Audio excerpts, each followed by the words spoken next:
Hello dear students, जैसे कि आप जानते हो हम सिक्स्थ का मैथमेटिक्स जो कि जेके बोस और एनसीईआरटी से रिकमेंडेड बुक है, इसी को कंटिन्यू कर रहे हैं। इसमें हमने कुछ लेसन पढ़े हैं, जैसे कि lesson number 1, lesson number 2 and lesson number 3। आज हम लेसन नंबर 4 जो है ये पढ़ रहे हैं। क्या? बेसिक ज्योमेट्री आइडियाज़, जो कि बेसिक ज्योमेट्री आइडियाज़ आपके बुक में दिए गए हैं।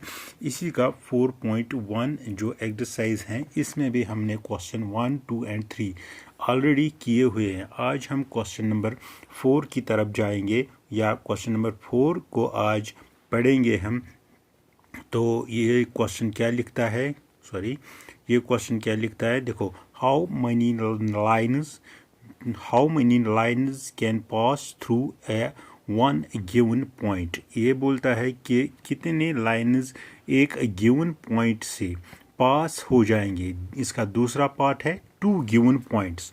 2 गिवन पॉइंट्स में से कितने लाइन्स पास होंगे वो हमें बोलना है। जैसे कि मैंने आपको यहाँ पर इसका थोड़ा सा दिखाया है कि देखो, अब हम इसको एक्सप्लेन करते हैं। जो कि ए पार्ट है, इसने लिखा है ये एक पॉइंट है, इसके बीच में से कितने लाइनें आप डाल सकते हो। देखो, इसकी लाइन यहाँ से एक लाइन डाल सकते हैं, यहाँ से ही डाल सकते हैं।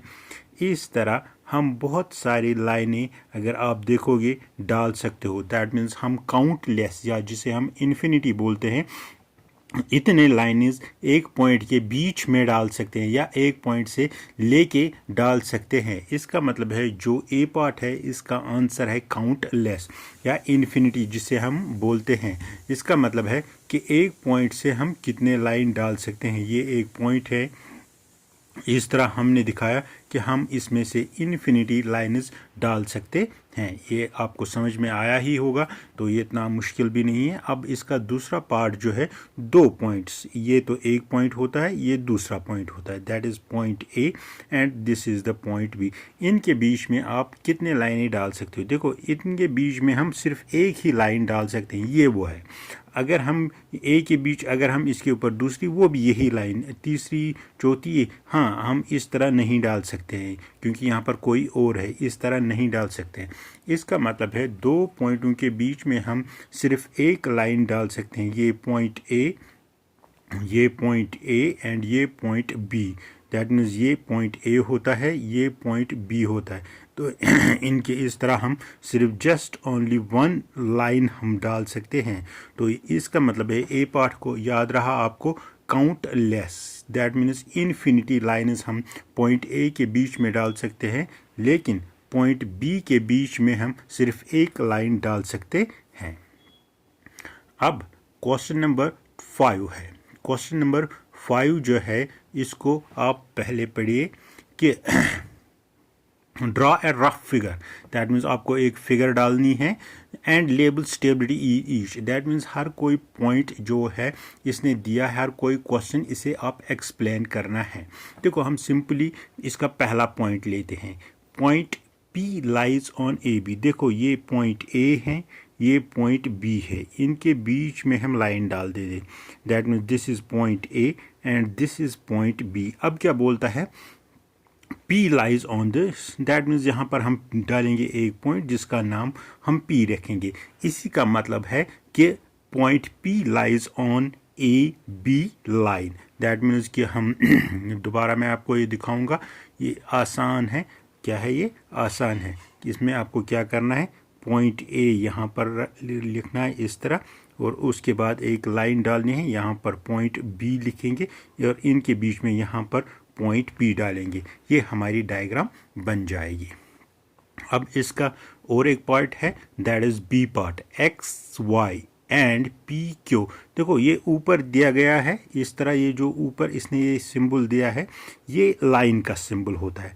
अगर खाली इस तरह दिया गया है, ये रे का सिंबल होता है। और अगर इस तरह दिया है ये लाइन सेगमेंट, अब डिफरेंस क्या है, ये लाइन जो है ये दोनों साइड से जितनी भी आप ले जा सकते हो, खींच सकते हो, उतनी बड़ी होती है, इसका कोई भी एंड पॉइंट नहीं होता है। रे का एक एंड पॉइंट होता है जहाँ से ये स्टार्ट होगा, और इसीलिए एरो दिया गया है एक साइड में कि ये इसके बाद इन्फिनिटी, और लाइन सेगमेंट के दो एंड पॉइंट होते हैं। यही अब निशानी ऊपर दी गई होती है, पहले इसको मैं रब कर देता हूँ ऊपर। जैसे कि अगर इस तरह लिखी हुई दैट मीन्स लाइन, अगर इस तरह लिखे एरो बनाया गया दैट मीन्स रे, अगर दोनों साइड से एरो है दैट मीन्स कि ये क्या है, लाइन है। ओके, तो अब हम दूसरा पार्ट करेंगे। एक्स एंड वाई ये दो लाइनें हैं, कौन कौन सी है, ये एक्स लाइन, यहाँ से ये एक्स और यहाँ से ये वाई।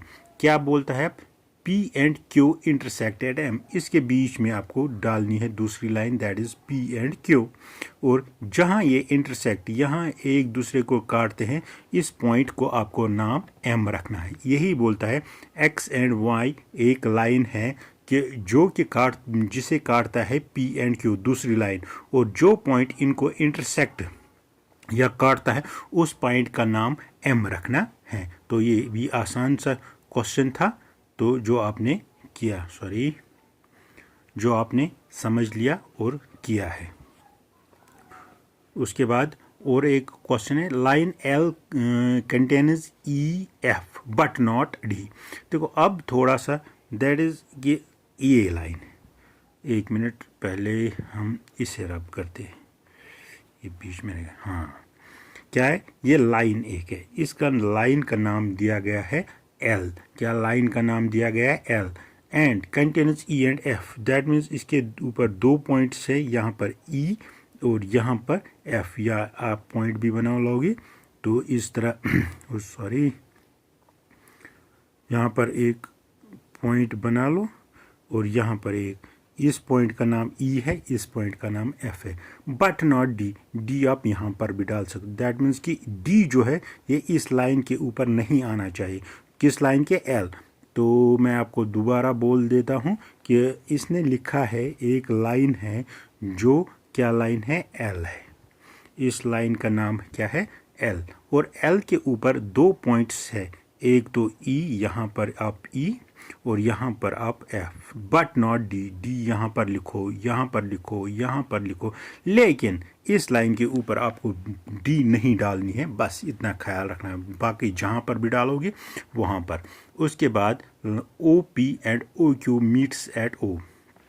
देखो ये सिंपल सा है, ये OQ लाइन है, OQ लाइन है। ओके, तो उसके बाद हमें और एक डालनी है OP, ये P है, दैट मीन्स ये पॉइंट जो है ये O है, और यहाँ से अगर हम जाएंगे इस तरह तो ये बन जाएगा OQ, अगर यहाँ से जाएंगे दैट मीन्स ये बन जाएगा OP। इस तरह हमने दो लाइनें डाली है जिनका एक सेम पॉइंट है दैट इज O। इसके बाद question number 6 that is true and false, लेकिन इसने एक लाइन दी वहीं से है तो ये हम करके जाएंगे। ओके,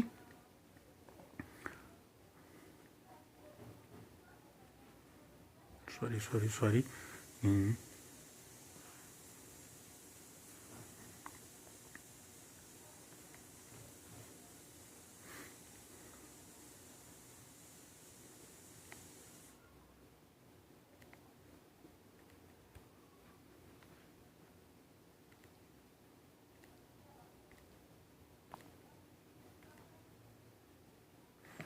ओके, अब consider the following that is true, ये क्या है, ये ट्रू फॉल्स है। अब इसमें क्या करना है, consider the following figure of the line, ये लाइन आपको देखनी है। ओके, लाइन क्या है, M and N, M and N एक लाइन है, यहाँ पर देख सकते हो ये M है, ये N है। अब इनको मैं रब कर दूँ। हाँ, फॉलोइंग स्टेटमेंट, अब आपको स्टेटमेंट दिए गए हैं, इनमें आपको बोलना है कौन सा फॉल्स है और कौन सा ट्रू है। QMONP, पहले देखते हैं, ये Q है, यो M है, ये O है, ये N है, ये P है। क्या बोलता है, और ऑन लाइन MN, ये लाइन MN पे है। हाँ, इट इज़ ट्रू, क्यों? देखो, सबसे पहले आपको मालूम होना चाहिए ये लाइन एम एन कौन सी है। ठीक है, तो देखो यहाँ से आप इसने डाला है एम, यहाँ से डाला है एम, यहाँ से डाला। मैंने अभी आपको बोला जो लाइन है ये इन्फिनिटी तक, इनका कोई भी एंड पॉइंट नहीं है। इसने अब 2 पॉइंट्स दिए हैं, इसके नाम एम एंड एन, ओके। और उसके बाद जो बाकी पॉइंट्स है ये इसके ऊपर डाले हैं। दैट मीन्स पहला स्टेटमेंट जो है ये बन जाता है हमारा ट्रू। उसके बाद M O N are points on the line segment M and N. अब इसने लाइन सेगमेंट की बात की है। लाइन सेगमेंट मीन्स कि जिनके 2 एंड पॉइंट्स हैं। तो कौन सी लाइन सेगमेंट है? M and N. यहाँ पर देख सकते हो एम एंड एन और line segment, M and N और line segment and O lies on it. हाँ, ओ इनके बीच में है, तो ओ इनके बीच में है। That means M and N और line segment on which O lies, okay, ये भी ट्रू है। फिर है M and N are end points of line segment. हाँ, ये भी मैंने अभी आपको बोला कि लाइन सेगमेंट जो एंड पॉइंट से है, अगर यहाँ से यहाँ तक ये 2 एंड पॉइंट से, तो ये एक लाइन सेगमेंट बन जाएगा। कौन सा line segment? M and N. और उसके बाद पार्ट सी हो गया। और part D, D O N और end points of line O P, O and N. अब इसने जिक्र की है ये ओ है, ये एन है, और एंड पॉइंट्स ऑफ लाइन नहीं, ये पी जो है ये बाहर जा रहा है। इससे क्या जा रहा है? बाहर जा रहा है। ये बाहर जा रहा है, सॉरी, ये बाहर जा रहा है। इसका मतलब है ये फॉल्स है, क्योंकि ये बात कर रहा है ओ एंड एन। ये ओ है एंड जो इसके बाहर है, तब जाके इसे लाइन सेगमेंट नहीं बोल सकते हैं, और ये फॉल्स है।